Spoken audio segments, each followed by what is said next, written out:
У нас есть договоренность с Ингушским государственным университетом, в рамках которой мы принимаем стажеров и практикантов тоже принимаем. И в рамках этого соглашения мы проводим такого рода обучение для этих ребят. Мы принимаем сюда только тех, кто действительно хочет приходить, будет приходить и хочет уйти с неким багажом знаний. Для нас это очень важно, потому что мы хотим внести свой вклад в развитие нашей молодежи. И для того, чтобы в будущем, услышав наше мнение, нашу позицию, они могли бы это все транслировать, либо применить что-нибудь из того, что они нас услышали, узнали. Поэтому для нас очень важно вложение в молодежь нашу. Возможно, это наши будущие коллеги и сотрудники, потому что с Ингушского госуниверситета у нас достаточно много сотрудников. Буквально последний наш сотрудник является студентом прошлогоднего Ингушского госуниверситета. Поэтому мы с удовольствием, когда он показал свои знания и навыки, его приняли на работу, и он у нас в настоящее время является нашим сотрудником.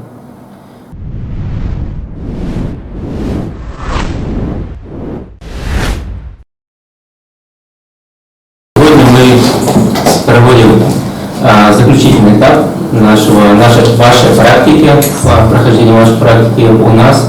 И мы с вами решили сегодня такой мини-экзамен провести. То есть это вот мы делимся на две команды, у каждой команды своя задача, всего две задачи у нас стоят. Сначала одна команда пробует себя в роли заявителя, другая в роли активистов, потом мы меняемся.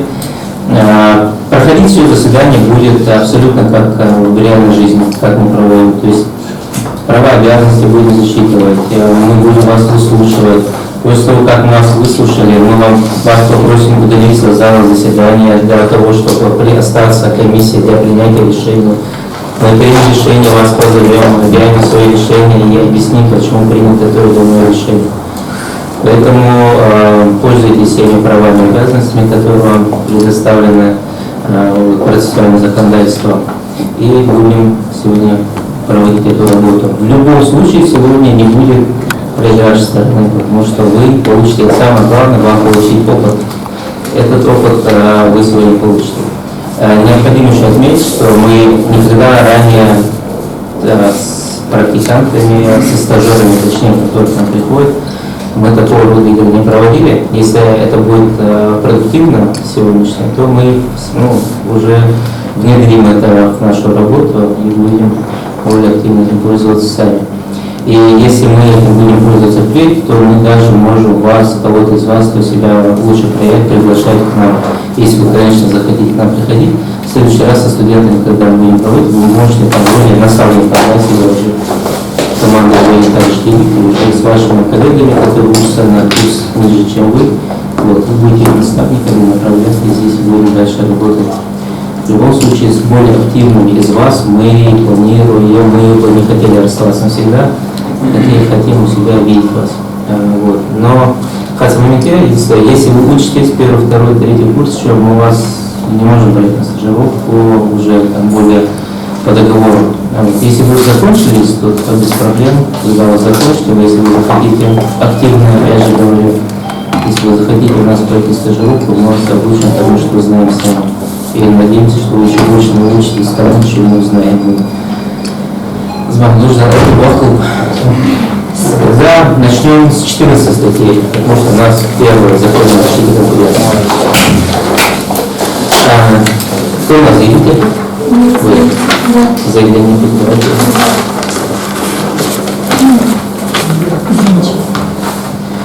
Комиссия Ингушского класса России, все состоят председатель Тачиев, члены комиссии Таушев Тачиев рассматривают жалобу, поступившую от Павла Укрсования, это адрес уже Сования, и одна от действия Павла Люксоя, который располагается на территории Республики Ингушетия. Жалоба в присутствии представителей у нас, как заявителей, так и ответчиков. Мы вот так вот все, да? Команда здесь, команда здесь. Лиц, участвующих в деле неправильного польского материального дела, делают из них выписки, заявлять ходатайство, давать письменные устные пояснения. По рассмотрению настоящего дела комиссия ведет аудиопротокол. Порядок рассмотрения у нас следующий. Сначала мы выслушаем доводы заявителей, после этого доводы ответчиков. После этого комиссия задаст свои вопросы. Когда комиссия вам предложит, вы можете задавать вопросы друг другу. По итогам рассмотрения комиссия останется для принятия решения. Как только мы примем решение, мы вас позовем обратно в зал и огласим его. Ходатайства, заявления будут до начала заседания? Нет? Тогда вот слово представителю заявителя. Я представитель компании «Лукойл» и хотела бы выступить с заявлением. Мое заявление о факте нарушения законодательства Российской Федерации о защите конкуренции. В чем было выражено само нарушение, получается? Компания «Люкс Ойл» нарушила статью 14.5 и 14.6 Федерального закона номер 135 о защите конкуренции. То есть в чем выражались именно эти действия, какие были нарушения?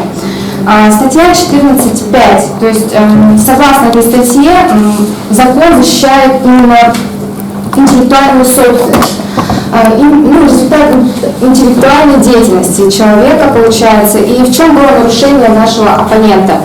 Компания Lux Oil, у нас, как и у любой компании, получается, есть свой сайт. И этот сайт является результатом интеллектуальной деятельности нашего представителя. И получилось так, что вот на этот сайт мы с определенным специалистом мы заключили договор о том, что этим сайтом можем пользоваться только мы. То есть эти данные не могли разглашаться. И, соответственно, эти данные не были разглашены, но почему-то один из наших сотрудников обнаружил, что у компании Lux Oil точно такой же сайт, как и у нас. Получается, они скопировали наш сайт, что является неправомерным. Также, что касается, в чем заключается именно копирование сайта, также следует уточнить, то, что, во-первых, это цветовая гамма, то есть наш сайт предполагает, как и наш товарный знак, определенные цвета, это красный, белый и, красный и белый цвет в основном. И получается, что наш сайт тоже выполнен в этой цветовой гамме.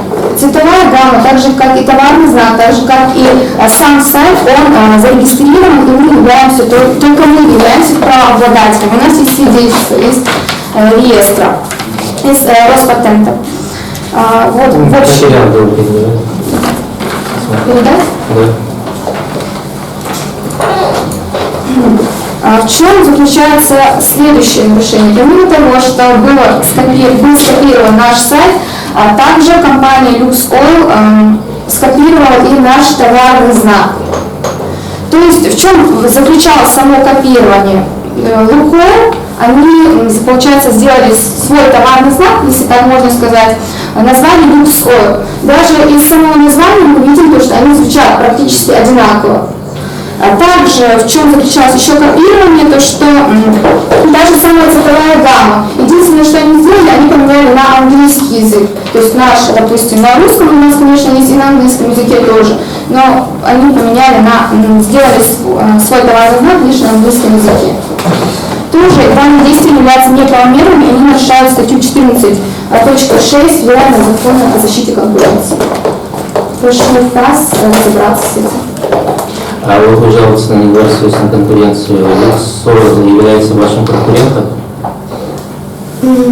Да, можно так сказать. Они продают топливо или еще мы занимаемся одним и тем же, получается, видом. Представляем услуги у нас одинаковые. Получается, фактически, да, они являются нашим конкурентом. И мешают нам вести свой бизнес. Тогда слово представителям этички. Почему вы работаете в том же районе? Мы можем сказать, что мы работаем в том же районе, так как из названия следует, что название немного отличается. У нас не было цели взаимствования каких-либо черт, так сказать, компании «Лукойл». Наша компания является, как сказать, она не пыталась кого-либо скопировать. То, что на нашем сайте есть красная и белая символика, похожая на символику Лукойл, не говорит о том, что мы пытаемся конкурировать недобросовестно. Просто это было наше решение, решение нашей компании выбрать именно эти цвета. Почему ваш торговый знак настолько похож с торговым знаком Лукойла? Мы не можем сказать, что наш знак прям является таким же, как знак Лукойла. Просто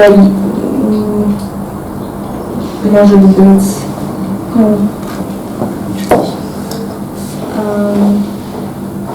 Что помогите своей матке тоже. Может, у вас есть чем дополнить?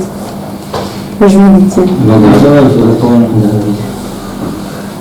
Наш товарный знак, Представляемся, представитель по доверенности, фамилия, отчество. да, я представитель по доверенности компании Люксойл, Аллах Усман. Я хотел бы выразить свою точку зрения, что наша компания Люксойл ни в коем случае не копировала ни знак, ни товарный чек, ни символику компании Лукойла. То есть в соответствии с законом 14.5.14.6 федерального закона, то есть мы, соблюдая закон, зная о существовании такого закона, мы как бы назвали свою компанию Люксойл, и наши как бы, маркетологи сделали нам символику, которая мне лично как частью этой компании понравилась, и мы как бы с нашей командой решили, что у нас будет какой-то важный знак. Да, в стороне есть вопросы? Да. Прежде чем обращаться к маркетологу, я уверена, что маркетологи, наверное, в юридической части не очень хорошо разбираются, вам необходимо было обратиться к юристу. Еще раз, что я не вижу логики, что маркетологи должны быть связаны с юристами. Маркетологи занимаются своей работой, у маркетологов работа – это принять задание и выполнить его как бы в своих, знаешь, они выполняют свою работу, мне кажется, они никак не связаны с юристом. Да, у меня претензий не к маркетологу, а к вам лично. Конечно, да, маркетологи сделали товарный знак, красивый, мне понравился, то есть красно-белый. Мы, если посмотреть логически, то так можно жаловаться, в принципе, на многие компании в России, что у них красно-белые цвета. То есть, исходя из этого, мы тоже решили, что наша компания будет иметь красно-белый цвет. Мы не можем жаловаться на другие компании, если мы не занимаемся одним и тем же видом деятельности, во-первых. Во-вторых, наш интерфейс сайта, получается, в точности совпадает с вашим. Не только цветовая гамма. У вас просто вопрос еще в чем? Кроме названия Люксойл, который крайне схож с Лукойлом, у вас еще и получается товарный знак практически похож на Лукойловский. То есть у вас два совпадения таких очень сильных. Но с другой стороны, само слово люкс, оно, да, пишется так же, как и лук, видимо. И вот, у вас есть и за, и против. Но вы также продаете бензин, да? У вас качество бензина такое же, как у Лукойла, там Евро 5 стандарт? Лучше, да. Лучше, да. А продажи? Продажи лучше. У кого покупаете мир? Вы сами же. Да, мы слышали, Да, какой у вас договор поставки бензина, с кем у вас? Да, это консультант, да, с экономическими вопросами.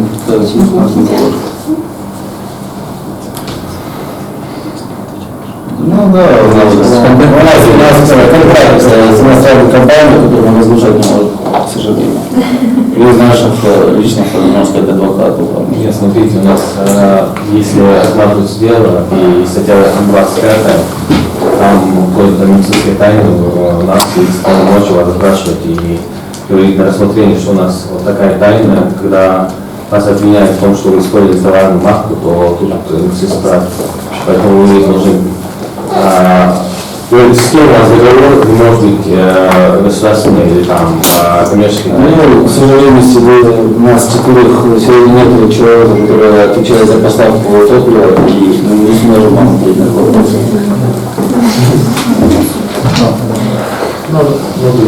Не ваш ход. Есть еще другая сторона. Также также я бы хотела дополнить в связи с тем, что они скопировали наш товарный знак, получается целый наш бренд. Мы потерпели некоторые убытки, понесли, точнее, некоторые убытки, ну, там приложена справка из бухгалтерии, какие именно убытки, в каком процентном соотношении. И также, конечно же, пострадала наша репутация. Несмотря на то, что говорят представители компании Lux Oil, их качество бензина, конечно, не уступает нашему. Ну, в свою очередь мы бы хотели сказать о том, что наш товарный знак не скопирован один в один под товарный знак Лукойла. Так что я думаю, этот вопрос требует рассмотрения экспертов. Можно просто? Да. У меня такой вопрос к компании Лукойл. По каким критериям, просто хотел бы услышать какой-либо аргумент, что он сказал, что у них убытки, почему это происходит именно из-за нашей компании? У вас есть много конкурентов, и вы ссылаетесь именно на компанию Люксол только потому, что там одна буква схожа с вашей. Вот представьте такую ситуацию. Какой-то человек не знает разницы между Лукойл и Люксол, идет к вам, думает, что это мы. Мы, соответственно, теряем клиента, и это убытки для нас. Конкуренция. Я открыл сайт интернет, да, есть компания Luxoil, у нее есть товарный знак. Кстати, раньше он был крайне сильно похож на Лукойловский, сейчас очень не отличается. Чтобы не было. Может, после этого заседания?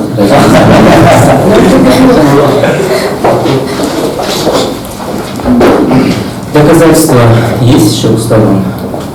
Кстати, Luxoil также и топливное масло, моторное масло изготавливалось как Лукойл. Полное подражание. Есть еще доказательства сторон? Да нет. Вопрос обычный. Да, мы просто люди тоже не знали, откуда компания Лукойл тоже поставляет бензин и поставщики, есть у нее товарный чек. Как вы сказали, вы разглашаете свои сведения. Одна из 4 вертикально интегрированных нефтяных компаний, у которых есть свои скважины, есть заводы, переработка, реализация и так далее. То есть у них есть все свое. Все, нет у сторон больше доводов. У комиссии есть вопросы, что ли? Не задавайте вопрос, что ли?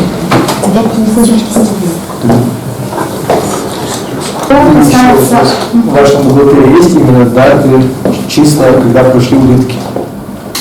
Хорошо.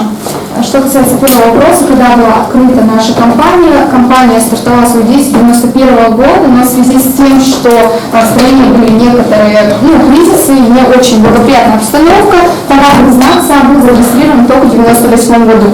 И по 1928 год он действующий. То есть на сегодняшний день тоже товарный знак действующий, иначе не было бы смысла сюда идти. Ваша компания зарегистрировала свой товарный знак гораздо позже, поэтому, Когда? не знаю, это вопрос к вам. 2013. В 2013 мы зарегистрировали в 1998 году, получается после нас. Но нарушение, которое мы обнаружили, было обнаружено только в 2021 году. Ну это наше упущение, конечно же, мы же не можем следить за всеми конкурентами. Вы работали 8 лет. Да. Тогда будем спрашивать за вас на протяжении 8 лет. А вы за 8 лет вообще не чувствовали какие-нибудь убытки? Справка прилагается только за последний год. Ну, это уже упражнение вашего времени, это уже не там вопрос. Срок, Быть может, народ начал выбирать нас, а не вас. Когда у комиссии пока нет вопросов, оставьте для нас для принятия решений, мы примем решение. Стороны у нас только что выразили свои позиции, у стороны заявителей были достаточно аргументированные доводы, также не отставала и сторона ответчика, они очень активно говорили, высказывали свои доводы, очень активно спорили, чуть ли не до ссор доходилось. Очень понравилось нам выступление и те доказательства, которые были приложены. Но вот есть некоторые моменты, которые стороны упустили. Во-первых, стороне ответчика необходимо было ссылаться на что такое добросовестная конкуренция, понятно, уже сходить и говорить, что вот это не соответствует, вот этого нет.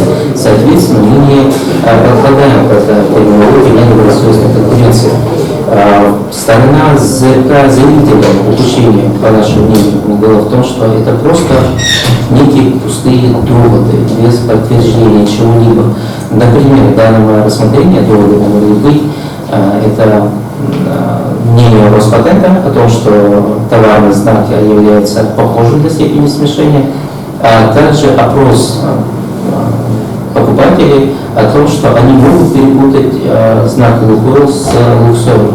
То же самое сторона ответчика могла бы сделать, то есть принести нам на рассмотрение дела, либо ссылаться на некий опрос потребителей о том, что они не могли бы ни в коей мере перепутать товарный знак Луксойла с Лукойлом. Вот эти вот упущения, я думаю, дают комиссии основания сказать, что жалоба является необоснованной. Комиссия Дружбы ФАС России рассмотрела другую жалобу, а также, выслушав стороны, решила признать жалобу необоснованной. Указанное решение будет изготовлено в течение 5 рабочих дней на правовой стороне. Оно может быть обжаловано в арбитражном суде Республики Ингушетия в течение 3 месяцев с момента его изготовления в полном объеме. Объясню принятое решение. Почему? Во-первых, заявитель не доказал. Заявитель сегодня не ссылался, кроме эмоциональной составляющей, а также мнений и доводов личных, не было исследований предоставлено комиссии и не было каких-то других доводов, которые ярко свидетельствовали об этом. Во-первых, товар до степени смешения, является ли он похожим или нет, определяет Роспатент. То есть вы нам не дали заключение Роспатента о том, что товарный знак Луксойла является до степени смешения похожим с вашим товарным знаком.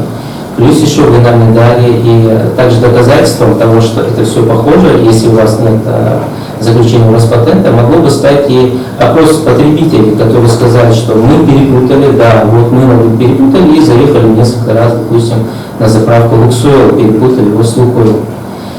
Кроме всего прочего, хорошо было бы стороне ответчика предоставить нам также этот опрос и сказать, ну вот наши потребители, мы их опросили. Допустим, 90% наших потребителей говорят, нет, мы перепутали, мы целенаправленно заехали на заправку Луксойла. Также упущением небольшим является для вас то, что вот там в статье 4 указано, что такое недобросовестная конкуренция. И там целый термин. Вы могли бы цепляться за каждое слово и говорить, здесь нет, здесь нет, здесь нет. Соответственно, нет самой недобросовестной конкуренции, и исходя из этого не может быть нарушены вообще какие-то нормы 14 статьи Закона о защите конкуренции. Вот. Исходя из этого было принято решение. По активности скажу. Деньги молодец, да, противостояла стороне ответчиков. В принципе, до этого момента очень хорошая погруженность. Молодец, очень хорошая погруженность. И действительно, я бы честно поверил, что ты являешься юристом. Вообще, по своей практике, не знаю, почему такое решение, но в 2016 году компания все-таки победила. Она предоставила доводы, там было сегодня заключение Роспатента комиссии.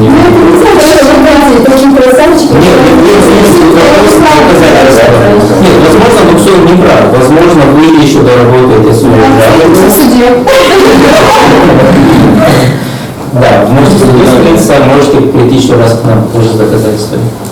На этом рассмотрение, как сказал, окончено. Хорошо, спасибо.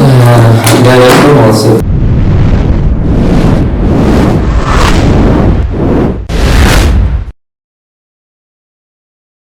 Комиссия Ингушского ФАС России в составе председателя ТЧ, члена комиссии Аушев ТЧ рассматривает жалобу. Предоставьте, пожалуйста, жалобу. Общество с ограниченной ответственностью техобеспечения на действия Министерства образования по Республике Ингушетия. Они считают, что Министерство образования Республики Ингушетия ограничивает конкуренцию. Присутствие представителей заявителей. Лица, участвующие в деле, имеют право знакомиться с материалами дела, делать институтские, излагать ходатайство, дать письменные пояснения. При рассмотрении ваших дел ведется аудиопротокол. Порядок рассмотрения, там выслушаем сторону заявителя, последует сторону ответчика, комиссии, если есть вопросы, задаст их, и по итогам комиссия останется для принятия решения. Сторона заявителя, кто от вас будет выступать и представлять доводы? Сторона заявителя. Выступайте. Да, Кто будет от вас выступать? я, представитель компании техобеспечения. Мы общество с ограниченной ответственностью и хотели бы заявить о нарушении законодательства о защите конкуренции. В настоящем обращении техобеспечения просит обратить внимание на действия Министерства образования, которое по Республике Ингушетия, которое ограничивает конкуренцию. Министерством были нарушены статьи 15 и 17.1 Федерального закона номер 135 о защите конкуренции. Нарушение данных статей привело к тому, что Министерство образования дает преференцию одному из поставщиков, государственную преференцию. Также вследствие непроведения аукциона на заключение контракта конкуренция конкуренция отсутствует. Так, я представитель от Министерства образования и хотела бы Фамилия, выразить что? Индиева Мария Махмудовна, хотела бы выразить доводы, в связи с чем мы заключили именно, получается, контракт с другим Никогда поставщиком. письмо составили, направили по ответным учреждениям, сказали, что заключали только с одним. Во-первых, хотела бы сказать насчет именно, это было связано, во-первых, с качеством обслуживания. То есть для нас очень важно, когда мы заключаем какой-либо контракт, то есть когда мы с каким-либо поставщиком взаимодействуем, чтобы товар был качественный, получается, и предоставляемая услуга тоже была надлежащего качества. За поставщиком ООО «Техобеспечение» был обнаружен ряд нарушений гражданского законодательства, следовало бы это отметить, с чем было связано. Нарушена была именно статья номер 498, то есть продажа товара с использованием автоматов. В чем заключалось нарушение? Неоднократно ООО «Техобеспечение» не предоставляли данные. То есть мы знаем, при установке автоматов необходимо предоставить контактные данные, то есть кто установил, кому обращаться в случае каких-то неполадок. То есть для нас это сыграло важную роль на самом деле, потому что для нас было важно, чтобы та сторона, поставщик, предоставлял качественные услуги. Во-первых. Во-вторых, не все автоматы, которые могут предоставлять нам поставщики, можно устанавливать в школах. Есть определенный перечень в соответствии с указом Министерства здравоохранения и социального развития Российской Федерации номер 213, а также Министерства образования и науки Российской Федерации номер 178. Если нужно, я передам для ознакомления. Да, и в соответствии с этим приказом есть определенный перечень продуктов, которые могут быть установлены в школе в данных автоматах. То есть, во-первых, это молоко, молочные коктейли какие-то, творожные продукты, то есть негазированная питьевая вода наилучшей пробы до 0,5 литров. Это безалкогольные, витаминизированные или сокосодержащие негазированные напитки, натуральные соки, содержащие, и нектарины. То есть в связи с этим, получается, то, что предоставляли нам именно компания техобеспечения, оно не подходило под данный перечень, в связи с чем мы не смогли заключить с ними договор. То есть мы оглашали, получается, определенный перечень продуктов, которые были нам необходимы. То есть то, что нам можно в школах устанавливать, какие автоматы с какими продуктами. Но те продукты, те услуги, которые предоставляет компания техобеспечения, нам, к сожалению, не подошли. В связи с чем что мы скажете по статьям 17.1? Что касается статьи 15, на которую они указывают, то, что мы нарушили статью 15, мы можем ссылаться на статью 17.1, пункт 14. Тоже получается то, что в данном случае мы можем заключать договор, не проводя какие-то торги, аукционы, конкурсы и так далее, в связи с площадью, которая будет занимать их торговые автоматы. То есть право, а 15 статья, как вы думаете, ваше письмо нарушает статью 15? То есть получается так, что 17.1 статья, она исключает 15, то есть дает нам такую возможность. Но нам 17.1 говорит о проведении торгов и порядке проведения торгов. Да, вот пункт 14 говорит о том, что мы можем не проводить торги, если площадь, определенная площадь, она не соответствует, или наоборот соответствует. там идет определенная площадь, то есть если общая площадь здания, сооружений и так далее передаваемого имущества составляет не более чем 20 квадратных метров и не превышает 10% площади соответствующего помещения, то мы имеем право не проводить торги. Да, вот. В данном случае вот статья 17.1, мы вашу позицию понимаем, но статья 15 у нас говорит, что передача государственной муниципальной преференции, она обход норм там, статьи 19, 20 Закона о защите конкуренции, является незаконным. То есть если бы они проводили бы торги, или либо это было бы разрешено по 17.1, то, соответственно, вам и не надо было бы давать преференцию. Но так как торгов не было, да, мы говорим, что торгов не было, как, ну, это доводы ответчика, вы говорите, что торги не должны были быть, соответственно, это получается, что преференция. Почему вы решили дать преференцию одной компании? Мы поняли так, что вы отказали заявителю только на том основании, что их перечень не соответствовал. Но вот в вашем письме указано, что только с Омегой заключать договора. Насколько это, почему нельзя там с другой компанией? Просто, Русфайл, допустим. это было связано такой же также с перечень. тем, что процентная ставка, мы как организация, которая расходует бюджетные средства, должны расходовать их умеренно, то есть, да, мы должны расходовать их умеренно, поэтому именно компания «Спектр», она предложила нам наиболее подходящую ставку, то есть самые минимальные цены. Для того, чтобы сберечь, так скажем, бюджет государства, мы выбрали именно эту компанию. Никакой преференции в данном случае не было. Мы просто выбрали, получается, эту компанию. Тогда вот давайте такой вопрос комиссии. Если к вам придет еще одна компания, которая захочет также, да, там участвовать, там ставить свои виниловые аппараты, продавать, реализовывать свою продукцию в школах, которая допустима, как вы сказали, в соответствии с приказом Министерства образования Российской Федерации номер 178, вы внесете изменения в свой приказ о том, что вот с ними тоже можно? То есть то письмо, которое вы направили с неподведомственным учреждением? Да, внесем изменения. Если... Добавить. Да, да. То есть это получается у вас процесс некого отбора?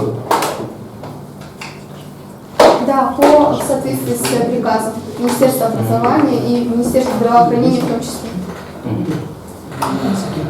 В нашу защиту мы хотим сказать, что мы занимаемся лидирующей компанией именно по сладостям, всем этим Lands of Sweets, и вы можете проверить, что все наши продукты, которые мы доставляем, они проходят по всем нормам. Есть сайт, он лидирует на голову выше всех остальных. То есть, да, американские продукты, с которыми мы наладили И поставки. то же самое с аппаратом. Да. И аппараты у нас, кстати, шведского производства, Seiko, Arctic называются, они проходят по абсолютно всем мировым нормам. То есть они являются, то есть, одни из самых лидирующих на позиции снеговых автоматов. Вот. Это ингушский предприниматель на швейцарских аппаратах продают американские товары. Ну да, все должно быть немножко. Не нарушает ли Министерство образования сертификацию? Ну, эта комиссия определится потом, вы сейчас должны доказывать друг другу, что нет.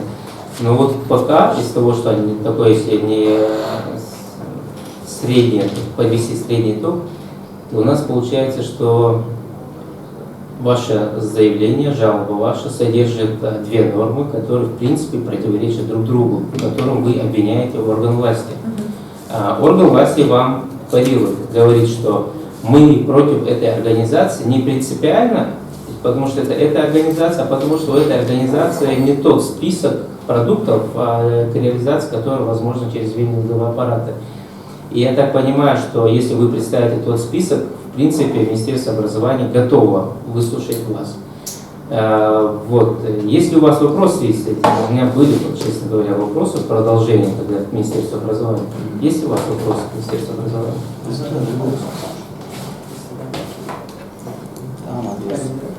Да, у меня вопрос есть. Да. У нас не было какого-либо списка, что мы предоставили вот какой-либо список, что проходит ли этот список Министерства образования. Они должны были нам сказать именно какие продукты нуждаются в Министерстве образования. Только после этого мы сможем поставлять продукты именно образования. Так что они никак не могли не соответствовать. Ну, в любом случае у нас поставки сладостей и поставки стеков автоматов являются не самыми в любом случае. Министерство образования, подскажите, пожалуйста, вопрос к вам. Я его вместо заявителя задам. Насколько ваше письмо рекомендационное, это же рекомендационное письмо, является обязательным для исполнения вашей подвесной организации? Оно является обязательным для исполнения?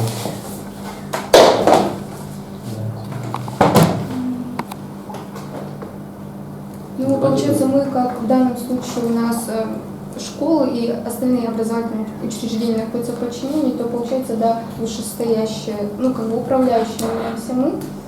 Здорово помогли сейчас заявителя. Окей. Ну, тогда, в принципе, если это является обязательным, ваше рекомендационное письмо, соответственно, школы прямую понимают ваше письмо, то есть заключать контракт только с некой одной компанией, которая Но, как мы является уже вашим сказали, письмом. если к нам обратятся, то мы, конечно же, изменим требования. Вот вы поможете. Письмо, да, А вот рекомендации. на что вы можете сослаться? Насколько вы имели право такое письмо составлять и отправлять его? Я понимаю, что вы сослались на приказ Министерства образования. Вы говорите, что это мотивировка ваша в том, что вы хотите некий фильтр, да, из-за того, что это детские учреждения, там, школьные учреждения, образовательные, точнее. Вот, и вы хотите некий фильтр поставить. Через этот фильтр, пропуская компании, вы будете допускать, в принципе, на этот рынок. Так мы понимаем, да. Но вот основание все-таки, право ваше предусмотрено какими-то нормами закона издавать такое письмо.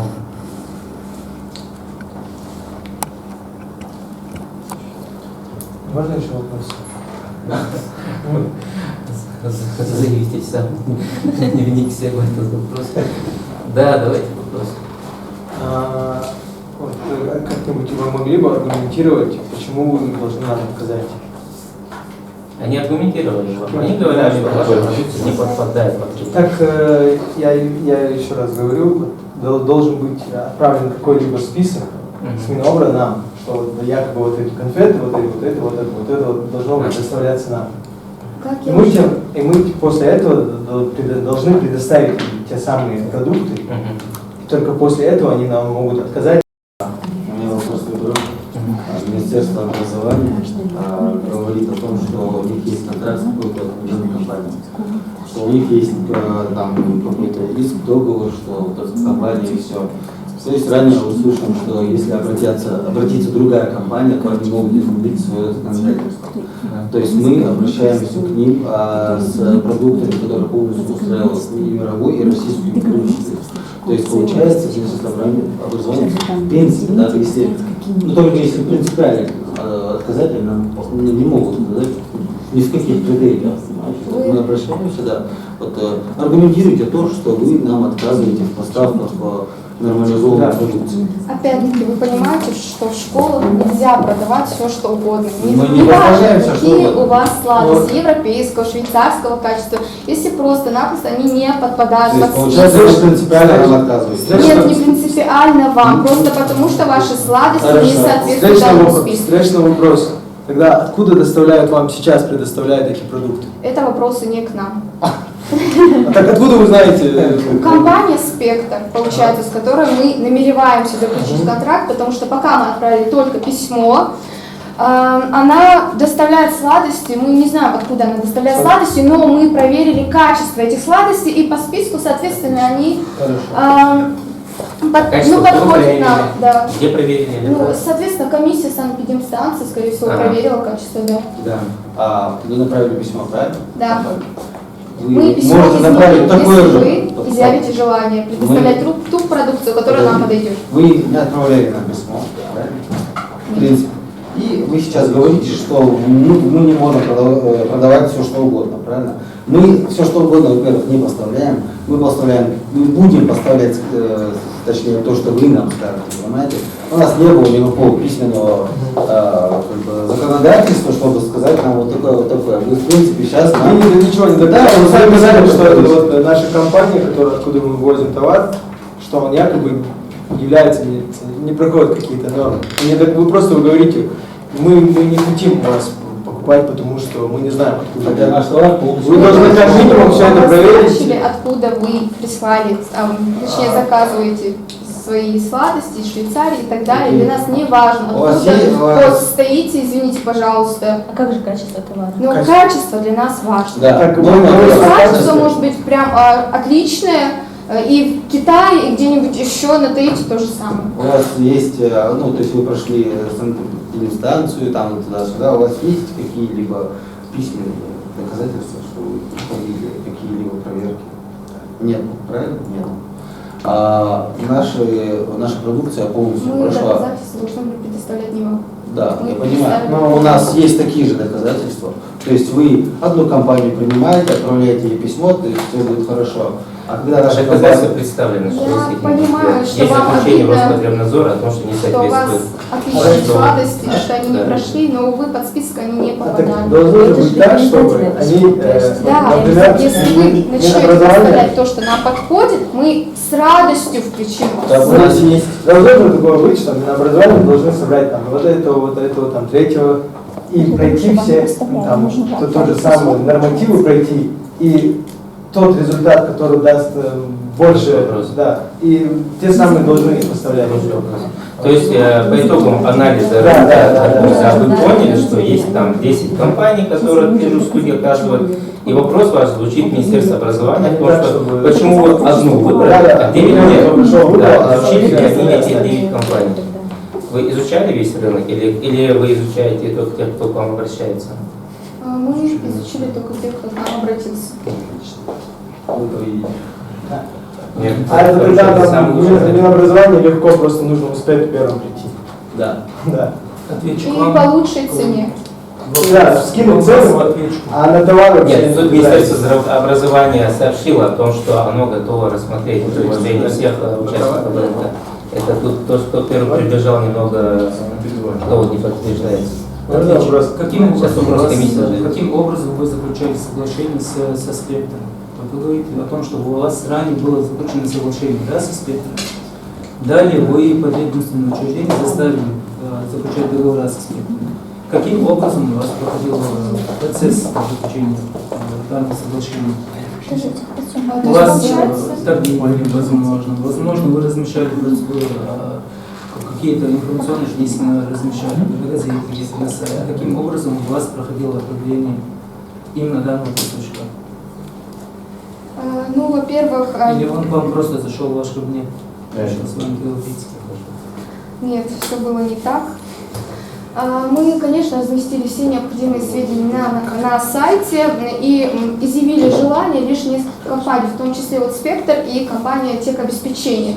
И получилось так, что по нашему перечню тех товаров, которые нам подходят, «Спектр» не подошел. Техобеспечение, компания «Техобеспечение» нам не подошла. То есть их товары нам не подходят для установки Так, их в да, у школе. нас время рассмотрения подходит к концу.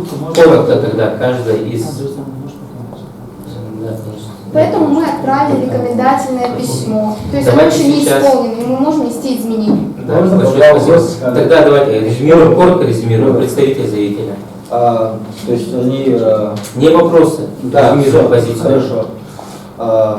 Моя позиция такова, что они посмотрели одну компанию, и нам, то есть Министерство образования говорит, что мы изучили одну компанию, то есть вторую, типа, вторая нам не подходит. То есть они не изучая нашу компанию, нам отказывают. В принципе, не изучая наши товары, не изучая качество наших товаров. И я так предполагаю, что это уже дело как бы собственное. Можно еще дополнить? Очень коротко. Да, очень коротко. Вот представитель Минобра, когда Осман Аушу сказал, что у нас ниже цены, они нам сказали, что якобы мы больше за качество товара. А когда мы только что, я заявил, что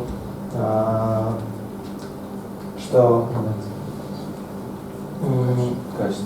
да, что у нас за качественный товар, что они не проверяли, и Министерство образования берет первый, кто приходит. Мгм. Она сказала, что нет, мы выбираем по цену. Да. И на качество они вообще Министерство образования, тогда ваш подход коротко. Так, Мы не давали преференции какому-либо из поставщиков, это во-первых. Во-вторых, мы рассматривали качество и той, и этой компании, соответственно, ну, поставщика. И что могу сказать по цене? Раньше вас я уже сказала о том, что мы распоряжаемся бюджетными средствами, и в соответствии с этим мы ссылаемся, конечно же, и на качество, но, конечно, здоровье людей, жизни людей, они стоят в первую очередь, стоят на первом месте.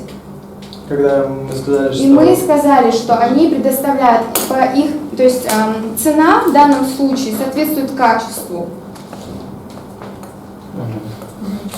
Вы, к сожалению, не резюмировали ни та, ни другая сторона свою позицию. Вы должны были сказать, вот довод такой-то опровергается этим, довод такой-то опровергается этим. Ни та, ни другая сторона не заявила ни свидетель, ни опровержение.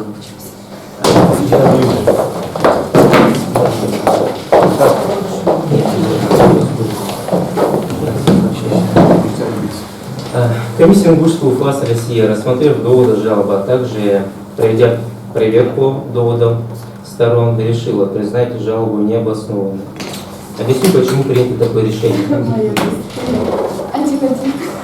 Статьи 17.1, как мы уже убедились, здесь при рассмотрении дела о нарушении статьи 17.1 нет, так как Министерство образования не проводило торги, соответственно, ну и передавало, в принципе, по нормам статьи 17.1 до 20 квадратов по ответственности учреждений передавали. Венинговый аппарат — это такой небольшой ящик железный, который не может 20 квадратов занимать, только метр, максимум на полметра. Вот, в связи с этим этот довод не обоснован. По статье 15. По статье 15, честно говоря, у нас произошла такая замечательная вещь. Как мы говорили, мы это взяли шаблон из реальной ситуации. Да. Это дело действительно мы рассматривали, и мы тогда приняли решение о наличии нарушений со стороны Министерства образования, выдали им предупреждение, чтобы они отозвали свое письмо. Они отозвали свое письмо, и дальше в школу зашли, в принципе, и другие участники рынка. Не доказано в той части, что Министерство образования, Министерство образования дало свое заключение Роспотребнадзора о том, что ваша продукция не соответствует.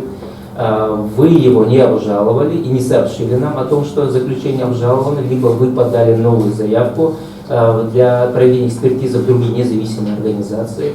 Этот вопрос еще предстоит изучить. Если вы его изучите, принесете, вот тогда мы еще раз рассмотрим данное дело, вернемся к нему, но уже с позиции того, что незаконный отказ со стороны органов власти. Был ли это незаконный отказ? Мы к этому еще вернемся. То есть это довод хороший у вас, это замечательный, но его надо до конца доработать. Просто мы об этом не поговорили сегодня. Почему признали тогда нарушение, а сейчас не признали? Тогда представители вопросы. Потом нет, хотя вопросов нет уже, решение принято. Приказ о подтверждении методических рекомендаций по организации питания обучающихся воспитания образовательного учреждения, он замечательный, 178, на который вы ссылаетесь, очень хорошо, похвально, что его нашли. Нам сегодня сообщили об этом, поэтому мы признали нарушение недоказанным в данном случае. Но чего не хватило вам, Министерство образования? Вы должны были сказать, что у вас есть какой-то порядок отбора, в соответствии с которым вы все заявки рассматриваете. То есть школы не являются специализированными, у них нет какой-то своей базы нормативной, и денег у них нет, чтобы проводить эти экспертизы в Роспотребнадзоре, либо в других независимых организациях, которые проводят такого рода экспертизы. Поэтому вы за них приняли эту функцию на себя, как головная организация. Поэтому вот если бы это сказали бы, ваш довод был бы полностью завершен. То есть вы проводите отбор, и им не отказываете, и никому не отказываете, и письмо ваше является полным, достоверным, вот, и продуманным.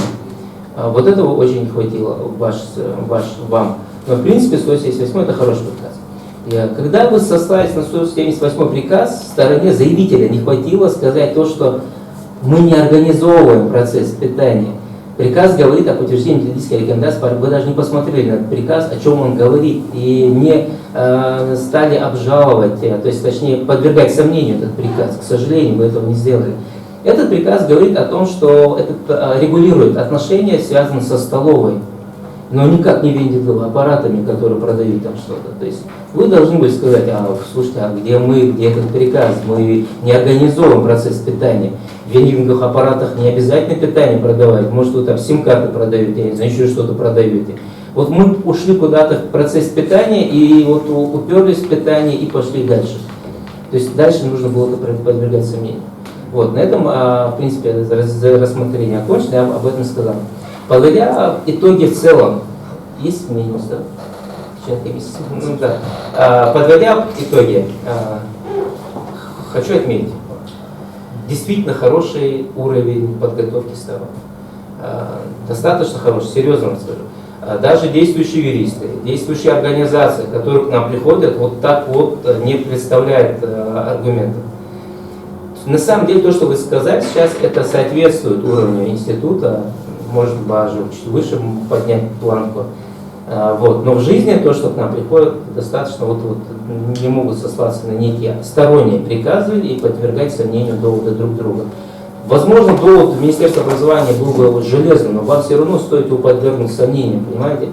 Возможно, когда подвергнут сомнению, Министерство образования что-то упустит и не даст вам ответ. Когда не дает ответ Министерство образования и не знает об этом комиссия, этот довод, то ваш довод является уже как бы утвержденным и является закономерным и доказанным.